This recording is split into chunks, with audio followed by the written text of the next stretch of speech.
Hello, friends. My name is Jason Jefferies, and I'm the general manager at Quail Books in Raleigh, North Carolina, Raleigh, North Carolina's trusted community bookstore. I am so excited to talk to our friend Sue Monk Kidd for part 3 of the Book of Longings book club, which is presented by our friends at Penguin Random House. I do want to let folks know that Quail Books is offering free media mail shipping for the Book of Longings and any other book that you might like at www.quailridgebooks.com. Sue, thank you so much for having me and for putting this wonderful book club together in this time when most of us cannot get out to a bookstore safely. Oh, this has been one of the best things I've ever been involved in. I have loved it so much. And thank you, Jason, for being my conversation partner today. You know, I have to plug Quail Ridge because it really is one of my favorite bookstores in the world. You have hosted me practically for every book I've written, and I have deeply appreciated it. And so, yay, Quail Ridge. Yeah. Thank you so much, Sue. We miss you and we hope to see you in person soon. Let's go ahead and jump into questions about your novel. This section of your novel, section 3, is set in Alexandria, which is quite a different setting than those of your other sections. Can you take a few moments to tell your readers about the importance of Alexandria as a setting and maybe explain what Alexandria was like at this time, which is the 28th through the 30th years of the Common Era, and then maybe talk a little bit about what impact this setting has on Anna? Well, Alexandria was this land of Anna's awakening. But in reality, it was probably the most sophisticated city in the known world at that time, those dates you just said. It was occupied by the Romans because they occupied the whole world. But there was a large population of Greeks there, the Ptolemaic Greeks, and there was a large Jewish population as well as the Egyptian population. And of course, the Romans made hierarchies out of a lot of that. But it was an extraordinary world where it drew a lot of scholars, and it was full of astronomers and mathematicians and philosophers and poets, and it was a world full of aliveness. It was Anna's kind of place, actually. So one of my favorite scenes to write was when they're sailing into Alexandria, into the great harbor.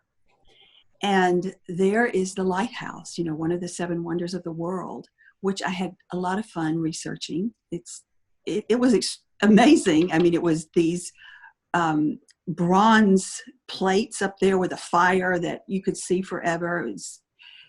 They sailed past a temple to Isis that seems to be floating out in the harbor. It's just amazing to Anna. And then they get on the Canoptic Way, which was the main thoroughfare in Alexandria. And she sees all these wonders like, chariots going by and winged Isis painted on porticos and, the dome of the library. But mainly for me, this was a place for Anna to find her largeness, which she does. It's a place that brings her alive. But at the same time, she is longing for Jesus because of her separation from him. So it's a kind of place of possibility for her, awakening for her, also exile and separation. And that is a paradox. I mean, this book is full of paradoxes and contradictions. And this is one of them. I mean, she is confined in Heron's house. It reminded me a little bit of the invention of wings when my character, Handful, the enslaved character, says to Sarah, the privileged white woman, my body may be a slave, but not my mind. For you, it's the other way around. And this is kind of how it was for Anna. Her body was confined in that house, but her mind took flight. So that was I think the impact of Alexandria on her, and she starts to really come into her fullness herself. Fantastic. Thank you so much for that answer, Sue. Next, I want to ask you about the therapeutic and your inclusion of it in this novel. I understand it actually existed at that time. How did you come upon it, and how closely did you follow the real therapeutic? Were there really women who were part of it? I stumbled on this, and it was such a great discovery for me. I found it in a footnote, which just goes to show you should always read the footnotes in a book. It was just tucked down at the bottom, and something about it sounded very intriguing, and I just Googled it and was amazed at the things I began to discover. It was written about by the Jewish philosopher Philo, who is a contemporary of Jesus and lived in Alexandria. This was I guess you could say it's like a prototype of Christian monasteries, but they were Jewish, and there were several actually, but this was the main one. It was right outside of Alexandria. They were philosophers and scholars and people who wanted to devote their lives to the memory of God. And those are the exact words they used, the memory of God, which I used in the book. They wanted to keep that alive, and they were very ascetic. I mean, they prayed twice a day, they fasted. They wrote an allegorical form of the scriptures. So they were pretty liberal in how they interpreted scriptures. So I was enamored with this place because I knew this was a place that Anna would belong to. She learns about it in the very beginning from Yatha, her aunt, and it kind of foreshadows where she'll end up in a way, at least in this part of the book. So I think for Anna, going there, she has a kind of, I'm going to call it a mini crisis, in which she feels almost like she's floating, and sometimes when you get into a rarefied spiritual world, you feel almost detached from reality. She had that feeling, although she had longed for this kind of place that was all about the mind.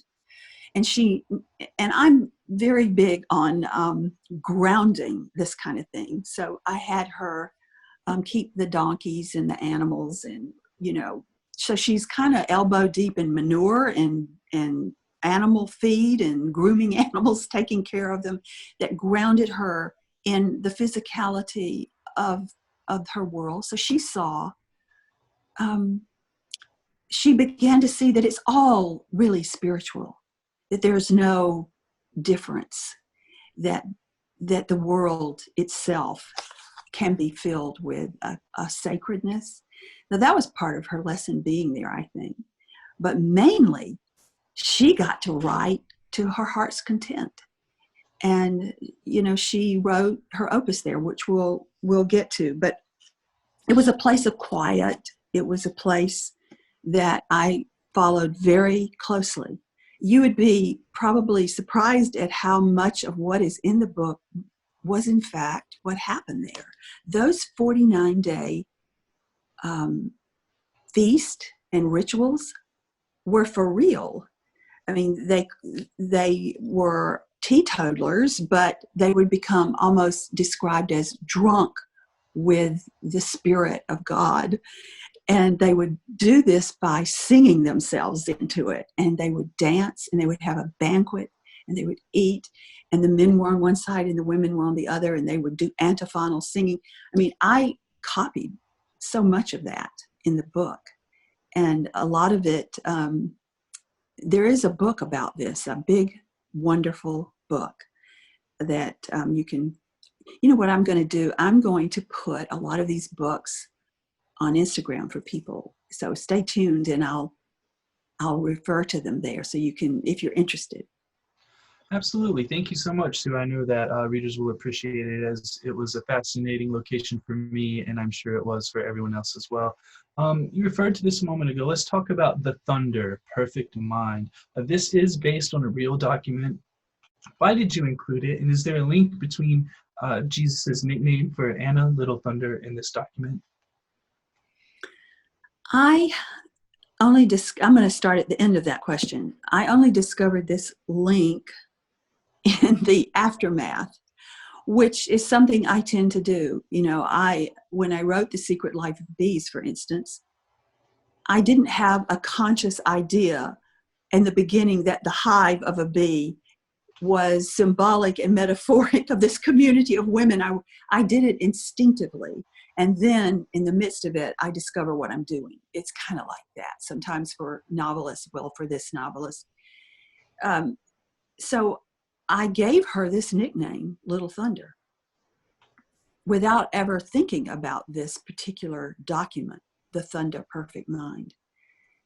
And I liked the reverberation of that inside of her, the roar of that, and what that could symbolize in a woman's life.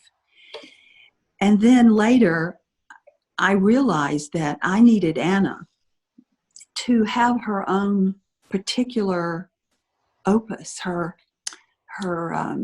culmination of all her longings, in a way, to be concrete and visible and in a scene, not just kind of floating around like, oh, I long for things, I'll write all these different things. I wanted it to find its way into something particular.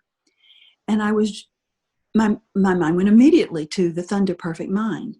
And I was, only because I love this piece of writing so much. It's really extraordinary. And as I said in the author's note, I put it in there, it just made me happy to do it. And I thought, wow, it's the same time frame that Anna lived. It was written during that time. It was written buried in Egypt. It was written by a woman, they most definitely. And it was, some people speculate it was a Jewish woman because she speaks of Sophia and the wisdom traditions. So I thought, well, that's Anna. And I began to think that way. And then it dawned on me one day, oh, thunder and thunder. Wow. What do you know? Now, that is probably an example of how the unconscious mind in the novelist works. I believe that the mind is always working on that story and making connections, which is essentially what creativity is. I always say it's two things. It's letting the imagination play, and it's making connections. And that's going on in some level in us, I think. So that happened, and that was like a little moment of serendipity for me. But okay, The Thunder Perfect Mind. Let me tell you a little bit about that. In 1945, there was a discovery made in Upper Egypt where this kind of a nomad discovered these jars that were buried there. And in these jars were 52 2,000-year-old texts. And one of them was The Thunder Perfect Mind. They're called the Nag Hammadi text, and they're very famous. And most of them are referred to as the Gnostic Gospels. And one of the epigraphs at the beginning of the book is from the Gospel of Thomas, which is one of these documents that was discovered. And, I would highly recommend, if you're fascinated with any of this, to get Elaine Pagel's book, The Gnostic Gospels. It's just an incredibly wonderful book to read about all of this. So in The Thunder Perfect Mind, I refer to it as a gender bending thing. It's a woman speaking. It's a voice. It's a voice of self-revelation, self-identity. A woman saying, I am. You know what? I marked this, and I'm going to read what I have Anna stand before the Therapeutic and read. And these are pieces from the Thunder Perfect Mind, verbatim. I was sent out from power. Be careful. Do not ignore me. I am the first and the last. I am she who is honored and she who is mocked. I am the whore and the holy woman. I am the wife and the virgin. I am the mother and the daughter. Do not stare at me in the shit pile, leaving me discarded. You will find me in the kingdoms. Do not be afraid of my power. Why do you despise my fear and curse my pride? I am she who exists in all fears and in trembling boldness. I am being, and I am she who is nothing. I am the coming together and the falling apart. I am the enduring and the disintegration. I am what everyone can hear and no one can say. Mind blown. I mean, that is just a taste of it. Now, one of my favorite lines is, I am the coming together and I am the falling apart. People have speculated and speculated what all this is about, but it breaks a mold of stereotypical woman. She is declaring that she is everything. She is paradox. She is contradiction. She is this bold vision, an identity that she is claiming for herself. And most think that this voice is the voice of the divine feminine speaking, probably Sophia, but it will shift into a woman speaking, and in a couple of places it shifts into a man speaking. So look it up. It's a brilliant piece of work, and I'm just really proud that I could fictionalize Anna, having been the author of it. Thank you so much, Sue. Thanks for that great reading, and I know that everyone is appreciating your book recommendations as well. We're going to move on to some questions from some of your readers on social media. I'm going to read the first two questions together and allow you to respond to them at the same time. The first is from Bonnie Necht on Instagram, and she asks, I would really love to know your thinking about deciding to write that Anna was not a part of Jesus's ministry. That was interesting to me because most of what we know of Jesus from the Bible begins with his public ministry, and that is the one thing that Anna had no connection to. And then our friend Andrea Landis on Instagram asks, I wonder why Anna willingly separated from Jesus to go to Alexandria. Did she know her own evolution as a woman and scholar were dependent on being away from her husband? I would love a discussion on how this story would have been different if Anna had risked her life and stayed with Jesus. How would our world be different if Jesus and Anna were able to continue their separate but together love story? Would we have a great female voice in Scripture? Well, I think there have been several questions like this one, and I understand that question because we're talking about Jesus, okay?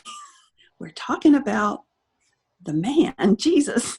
So, of course, people come into this story, perhaps some of them, thinking that they want that story seen through the eyes of a woman, right? It was never my intention to do that. I knew from the beginning that would not happen. And I'll try to explain why. Jesus had his destiny, and Anna had her destiny. And at the end of part 2, when she learns that she's going to leave, and in fact, it's Jesus who suggests it, Yatha says to her, just those words, Jesus has his destiny, you have yours, and isn't this what Sophia wanted all along? And isn't this what Anna down inside wanted to fulfill her destiny? So all of this is kind of prefigured from the very beginning. Anna has a longing in her to come to the fullness of her selfhood, or what she calls her largeness. How is she going to do that? would she be a witness to the largeness being fulfilled in her husband and participating in that somehow? Or would she be a woman who goes and fulfills her own largeness? It kind of came down to that for me. And I understand how we might want to see the public ministry of Jesus and have that all enacted, and how Anna might have responded to it or facilitated it or something. But that was never her course. And she had to find her own way, not be secondary to him, not to be on the margins of him, and not to be the helpmate that helps him bring forth his largeness. How is she going to do hers? So that's really behind it all. And I think seeing her journey through like that was painful in a way because of the separation, and they had a real love story. But I think of that line when Anna did stand up and read the Thunder Perfect Mind. Midway through it, she paused and she looked over at Yatha. And she said, in her mind, she said, I felt all the women who live inside of me. And that is a moment of culmination in a way for her again, where that's why she's there. You know, that's part of the reason she's there. And she has a mummy portrait. There is a mummy portrait in this book, part 3. And I just came upon these mummy portraits. I saw many pictures of them, and I was really fascinated by them. And I thought, we've got to have a mummy portrait in here. And so Anna commissions one for herself for 50 drachma. And later she looks at it and she realizes, after being in Alexandria, after being in exile in Haram's house, where she wrote her accumulated 27 scrolls and was able to write as a scribe, and after being at the Therapeutic, where she really wrote to her heart's content, became a librarian, exploring all of her longings and bringing them about. After all of that, she looks at this portrait and says, there's a newfound woman.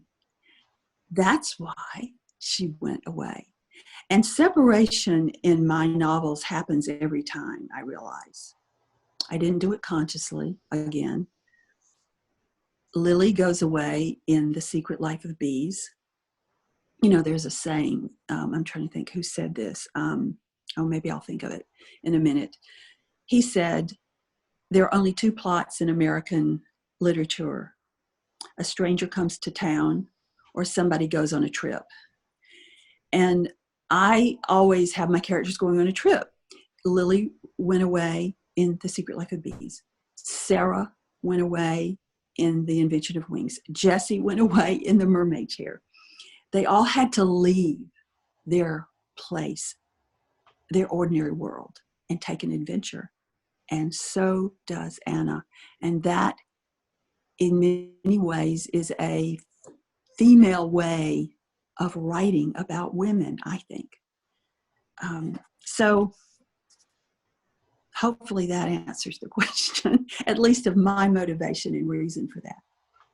Yeah, thank you, Sue, and thank you to Bonnie and Andrea for your questions. Our next question is from Ren of @RenReads on Instagram. And Ren says, there are so many references to different goddesses, divine feminine in this book, and I find myself searching and looking for more information about them. I was wondering if you could recommend further reading on them, and or further reading on the real life women you also reference, such as, and I'm going to butcher this pronunciation, Inaduana. That's pretty good, I think. Yeah. Well, I want to say I loved this question, and I actually found it in the comments section and pulled it out and insisted we answer this, because I wanted to be able to talk about books for a minute. There are a lot of women and goddesses in this book, but I have a stack over here that I pulled off my shelf, and I collected a lot of books way back. Many, many years ago, I've been collecting a library of feminist theology and feminism and feminine spirituality and all kinds of things like that. And I pulled off some that might be of interest. And like I said earlier, I will photograph them and put them on Instagram with a listing. But I'm going to hold some up and say the titles, even though they're going to look backward. Okay, sorry about that. I think they will, right? Let's see. Do they look backward? Oh, that looks great. Oh, is it right? Oh, okay, good. There's some of these technologies where the books come out with a backward title. So I'm glad it isn't. This book is called Holy Misogyny by April DeConick. I highly recommend it. It is a history, in a way, of a lot of this. And it's a fantastic book. Here's the Gnostic Gospels by Elaine Pagels. And this one I'm going to push because it's the Dance of the Dissident Daughter. And the reason is because there's sections in here on Sophia, and you're particularly asking about that, all about Sophia, how she's part of the Jewish God the Father God. So that aspect of his spirit in the world was known as Sophia. And I speak about other goddesses in there. And here's a book on Sophia. So I don't have to help Chalice and the Blade. The Myth of the Goddess. You see, I could go on. This one is particularly good by Elizabeth Johnson. She who is. So I'll list some for you. Also, there are some women I reference in the book, like Diotima, and you hear my dog barking? That's my little Barney. I don't know if you're getting him or not. Yeah, I do. I have home, Sue, so I totally. Okay. Aspasia, who was the teacher of Pericles. Diotima, who was the teacher of Socrates. In some regards, these are women that I reference that I wanted Anna to know about and learn about. And so there are models for her to aspire to things. And we need that. We need these stories. This is why we need stories of women, so that we can see what is possible for us. Yeah, thank you so much, Sue. Thanks for holding all those books up. I tell you what, this is a bookseller's dream talking to you. Oh, yeah, you know where you can order them. Yeah.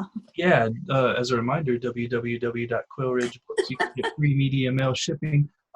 Let's move on to another reader question. Mari Ford on Facebook says, I'm extremely interested in the influences that Anna experiences in Alexandria, from her growth in understanding God as non-gendered to how the teachings of Plato, Philo, and worship gods such as Isis informed the thought of the day. Can you talk about the gods that are evident in Alexandria, Isis and Helios, the sun god, and talk about the line between those who followed these gods and those who followed the God of Jewish faith? Do you have any recommendations on books that helped you write about this? Yeah, well, you just saw some of them. And when I was researching Alexandria, it was a scattershot kind of thing. I mean, I found it more like chapters in books rather than a book about the library of Alexandria, for instance, or the women. I just had to gather them from all kinds of different places. Alexandria was, as I said earlier, and I've kind of addressed some of this already, I suppose, was so extraordinary in its Platonic way of, that was a philosophy that was very important in Alexandria because they loved Greek philosophy. So he was sort of the philosopher of the time when I'm writing the story. And they would debate his his philosophy. And he had this, basically it was about what gripped so much of the thought in Alexandria seemed to be, why would God create an imperfect world? And if God is pure, why this imperfect world? It was things like that they debated endlessly. And so there must have to be an intermediary between this perfect world of God that's transcendent and this imminent, terrible world we live in. And so I don't want to get off too much on Platonic philosophy because I would be way over my head. But I think it gives I wanted to give a flavor of that in the book, and how that pursuit of philosophy was very important in that world. I think she's asking some of the same questions that I answered earlier about Sophia, the goddess. The goddess is Isis. I mean, Isis was, we can't hardly fathom how important the figure of Isis was, not just in Egypt, but in all the known world. I mean, she eventually became transmuted into the Black Madonna in a way, one of her guises. The history is interesting. So Isis was a very important healing goddess. And then Helios was the sun god. So they had both the Greek gods, they had Egyptian gods and goddesses, and they had these philosophers all kind of synthesized together in an interesting environment. Yeah, absolutely. Thank you. And the image of Helios as they were coming into Alexandria was one of my favorites in the early part of this section. Sue, Marcy Darling on Instagram says, I would love to hear about your research into the Library of Alexandria. We can't really talk about Alexandria without talking about this great library. How much research did you do on this library, and what did you find out, and how is this setting important to your characters? Specifically, there's an encounter between Anna and Yatha on page 276, which we looked at this week, in which Yatha imparts the following words to Anna. I don't mean that life won't bring you tragedy. Life will be life. I only mean that you will be well in spite of it. All shall be well no matter what. One reader, Charissa Tyne on Instagram, reacted, I want to be a Yatha. I would love to hear how you developed Yatha's character. Can you elaborate on the library and on the scene? And is there someone in your life like this? Okay, I'll start with the library. Like I said, I couldn't find the book on it that I wanted, but I did find a lot of material on it. Oh, I got out my drawing of it. Would you like to see how I imagine it? I would love to. All right. Let's see. Well, here we go. I hope these things are showing up. Yeah. So you can see these cubicles up here. That's how I imagined these shelves of scrolls that are stacked floor to ceiling in cubicles. And I more or less extrapolated that. There were hints that it could have been sort of like that. And then below, I drew my own version of turns out there were other drawings from the time. And there were courtyards around the library, which had 10 halls in it. I mean, it was vast. And those porticos around the outside were filled with people debating all of these various things, not just the scholars, but ordinary people would be in there trying to get involved in all of this. Over the door, it said a healing sanctum. Now, when you go in, I kind of invented a lot of things, of course, because I've not been there. And the hieroglyphics and the images going in was kind of an invention I did because I wanted the sensation of going into a storied world. And then she encounters this realm of floor to ceiling scrolls everywhere. And Anna's comment was something like, this is my Holy of Holies. She she'd entered her Holy of Holies. She also talked about it being a man's world, the world written by men. They had written the known world. I think that's how she put it. And she, in that moment, has a dream of her work being in there. And she says, maybe that's absurd, but I'm going to let myself dream it anyway. And I have to tell you, this is kind of how I used to be when I wanted to become a novelist. I would go in a Quail's Ridge, in a bookstore, and look at the books and think, maybe one day, I kid you not, I would stand there and try to imagine it, what my book might be like if it was on the shelf. So that was a moment I really related to in the narrative. So she's in her, in her world, and that library, in actuality, was created. I think it was in 331 BC, initiated by Alexander the Great, for whom the city is named, of course. And this is during its Greek rule. And that library lasted a long time, I think into 600 or so CE. So it had this long, important, influential life. And it housed, at one time, speculated 1 million documents or scrolls. Everything that was known in the world was supposed to be in there. And that's why it was, I think, for Anna, this Holy of Holies, and an important aspect of her journey and of Alexandria. Yeah, absolutely, Sue. And I'll repeat the other question. I lumped those two together, and that was about the encounter about Anna and Yatha on page 276. The quote being, "I don't mean that life won't bring you tragedy. Life will be life. I only mean that you will be well in spite of it.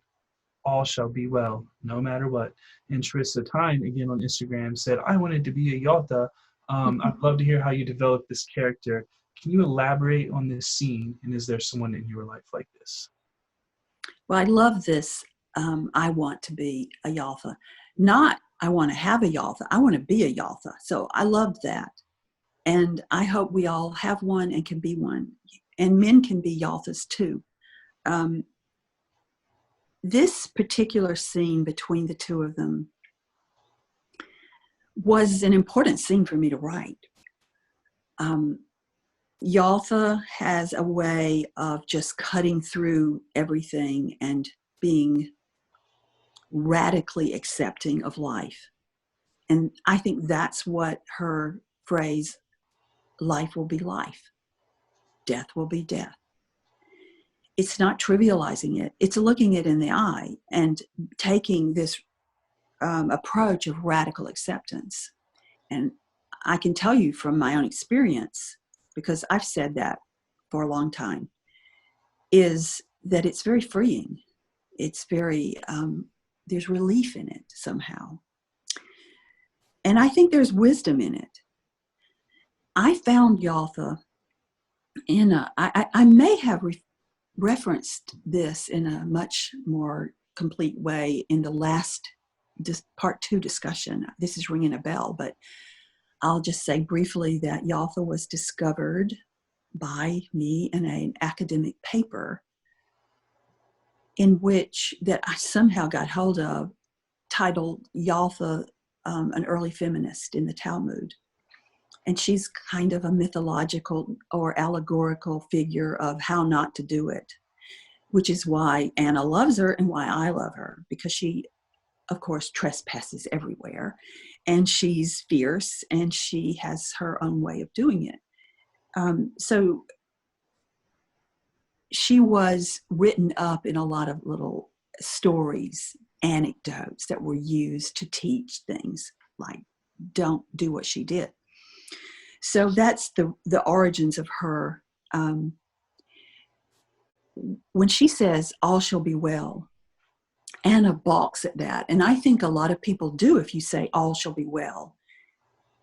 They feel like you are perhaps just being like rose-colored glasses, or you're just skimming the surface of something. You're not treating it with the gravity it should be treated with.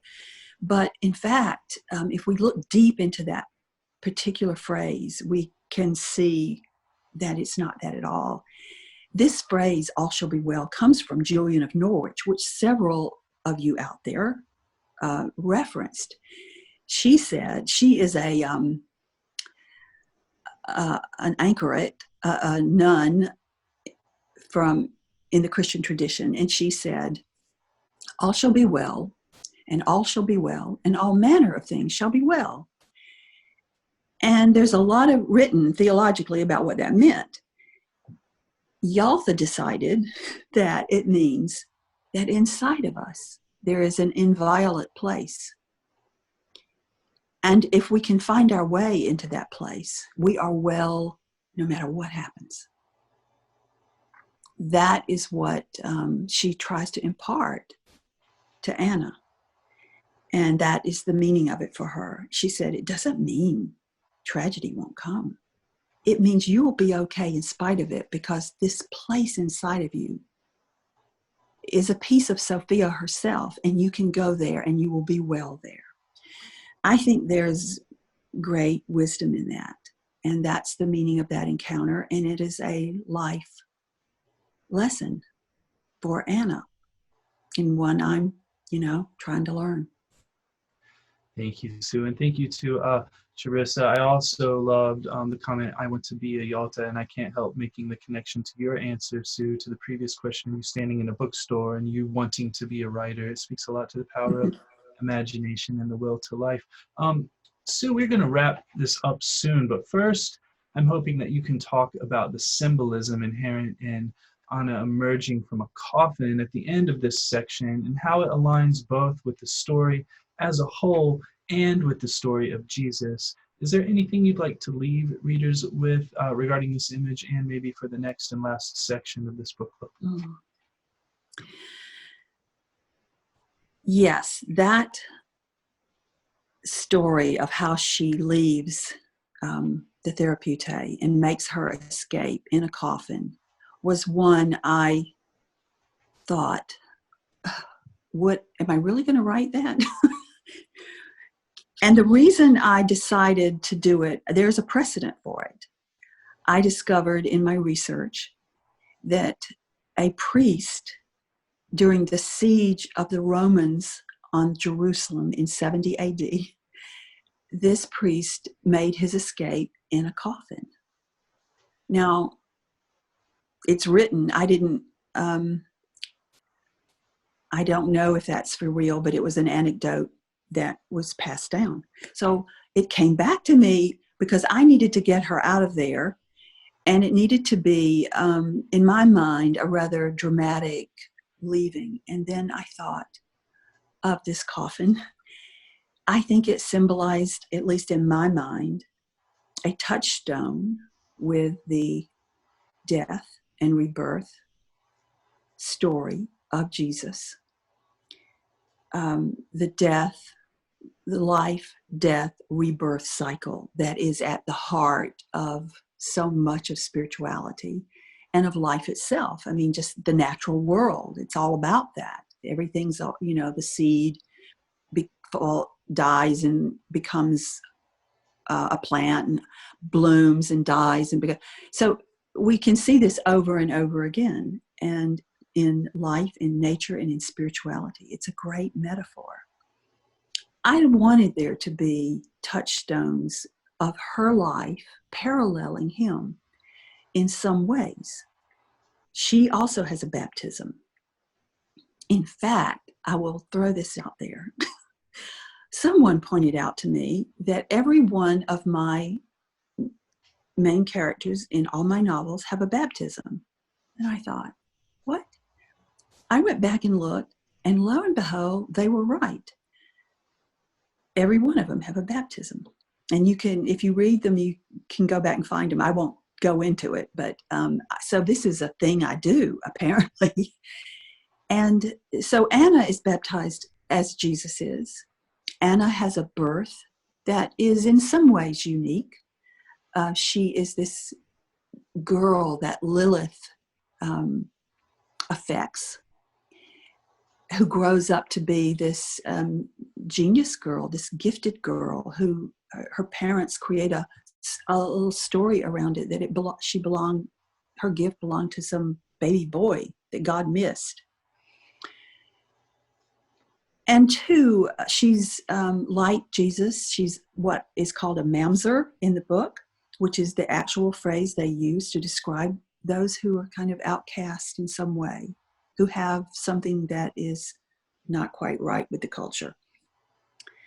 And then this moment of her coming up out of that coffin. And when she does, she is onto her life, because she has this mummy portrait that shows her newfound self. So I don't know if I can say this with great definitiveness, but in somewhere in my mind, I was trying to create parallelisms between these two. And that was a way of suggesting, in a kind of quiet, subtle way, that this woman was his partner, had her passion, her story, her great quest, and that it impacts the world. And that she was his real partner. She is the lost feminine. So that was sort of what was in the back of my mind with some of this. Absolutely. Thank you so much, Sue. Readers, listeners, friends, I want to thank you for joining Sue and I as we discussed her fantastic new novel, The Book of Longings. As a reminder, copies of The Book of Longings and any other book you like can be ordered with free media mail shipping from www.quailridgebooks.com. Please come back next week for the conclusion of the Book of Longings book club, which will see Sue Monk Kidd discussing parts 4 and 5 of this wonderful novel with Lila Meglio from Porter Square Books in Boston, Massachusetts, a wonderful bookstore, as anyone who has been there knows. The full details are up on www.thebookoflongings.com, and we invite readers to leave their thoughts and questions on social media using the hashtag The Book of Longings Book Club. Sue, thank you so much for talking with me and for answering your readers' questions. We look forward to seeing you again next week. Well, I look forward to seeing all of you readers virtually somehow. I picture you out there, and I feel you, and I am grateful to you. And these questions this time around were fantastic, and it's just been a glorious experience for me, and I can't wait for another week of this. So do your homework.